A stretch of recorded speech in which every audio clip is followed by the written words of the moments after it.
నిన్న గొప్ప ఉత్సాహవంతులైన యువతీ యువకులకు గొప్పవాళ్ళమైపోదాం రా అంటూ ఒక చిన్న పిలుపునిచ్చాను. ఇప్పుడు చెప్పండి, మీరు జీవితంలో ఉన్నతంగా ఎదగాలని అనుకుంటున్నారా?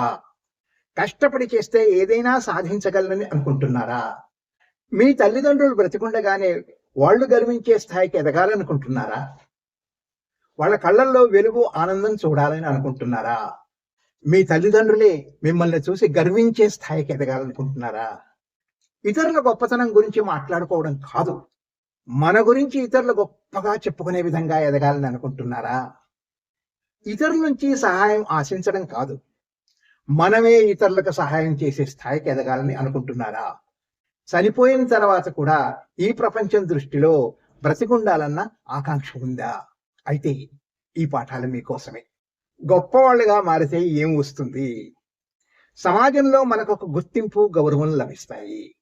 10 మందికి మనం ఫలానా అని పరిచయం చేసుకోవాల్సిన అవసరం ఉండదు. అందరూ గుర్తుపట్టేస్తారు, మీ ఆటోగ్రాఫ్ల కోసం ఎగబడుతూ ఉంటారు.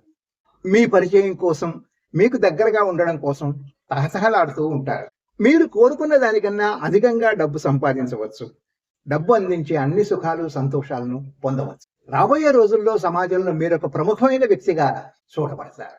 కాబట్టి మన జీవితాలకు మనమే నిర్దేశకులం, మనమే బాధ్యులం.